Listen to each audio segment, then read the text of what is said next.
அன்பு கூருங்கள். மலைகளை பெயர்க்கத்தக்கதாக சகல விசுவாசமுள்ளவனாக இருந்தாலும் அன்பு எனக்கிராவிட்டால் நான் ஒன்றுமில்லை. 1 கொரிந்தியர் 13:2. உலகத்திலேயே தலைசிறந்தது விசுவாசம்தான் என்று அநேக பிரசங்கிமார்கள் வலியுறுத்துகிறார்கள். விசுவாசிக்கிறவனுக்கு எல்லாம் கூடும். விசுவாசித்தால் மலைகளை பெயர்ப்பது போன்று அரிய பெரிய காரியங்களை செய்யலாம். நம்முடைய விசுவாசமே உலகத்தை ஜெயிக்கும். ஜெயம் என்று விசுவாசத்தை மட்டுமே வலியுறுத்தி கூறுகிறார்கள். நல்லது, விசுவாசம் அத்தியாவசியமானதுதான். அதே நேரத்தில் அன்பின் முக்கியத்துவத்தை நாம் மறந்துவிடக்கூடாது. விசுவாசம், நம்பிக்கை, அன்பு ஆகிய மூன்றையும் ஒன்றாக நிறுத்தி வைத்து இதிலே எது பெரியது என்று கேள்வியை அப்போஸ்தலர் பவுல் எழுப்புகிறார்.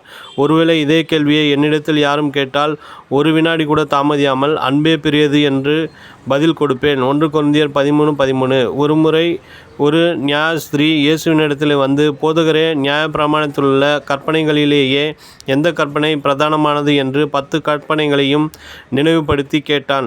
அன்றைக்கு இஸ்ரவேல் ஜனங்கள் 10 கட்டளைகள் மட்டுமில்லாமல் யூத ரபிமார் மொத்தம் 3600 சட்டத்திட்டங்களை எழுதி கொடுத்திருக்கிறார்கள். யூதர்களுடைய புனித நூலாகிய தல்மெந்து என்ற புத்தகத்திலே இது காணப்படுகிறது. இந்த கேள்விக்கு உடனே இயேசுவானவர், உன் தேவனாகிய கர்த்தரிடத்தில் உன் முழு இருதயத்தோடும் உன் முழு ஆத்மாவோடும் உன் முழு மனதோடும் அன்பு கூறுவாயாக. உன்னிடத்தில் நீ அன்பு கூறுவது போல பிறரிடத்திலும் அன்பு கூறுவாயாக என்பதே என்று பதிலளித்தார். மத்தேயு 22:37-39. இவ்விரண்டு கற்பனைகளிலும் நியாயப்பிரமாணம் முழுமையும் தீர்க்க தரிசனங்களும் அடங்கியிருக்கிறது. மத்தேயு 22:40 என்றும் அவர் சொன்னார். கிறிஸ்து நம்மிலே மட்டுமல்ல, சபையிலும் அன்பு கூர்ந்தார் என்று எபிரேயர் 5:22-25 வாசிக்கிறோம். சபை என்பது இரட்சிக்கப்பட்ட விசுவாசிகளின் ஐக்கியமாகும். கர்த்தர் தம்முடைய சுய இரத்தத்தினாலே சபையை சம்பாதித்திருக்கிறார். அப்போஸ்தலர் 20:28. ஆகவே மணவாளன் மணவாட்டியில் அன்பு கூறுவது போல கிறிஸ்து சபையிலே அன்பு கூறுகிறார். மட்டுமல்ல, சபையின் மூலமாக புறஜாதி மக்களுக்கு தன்னுடைய அன்பை விளங்க பண்ண அவர் வைராக்கியமாய் இருக்கிறார். ஒரு கிறிஸ்துவ பத்திரிகையிலே ஒருமுறை ஒரு ஜெபத்தை வாசித்தேன். அன்புள்ள தேவரே, நீர் எங்கள் மேல் எவ்வளவு அன்பு வைத்தீர்.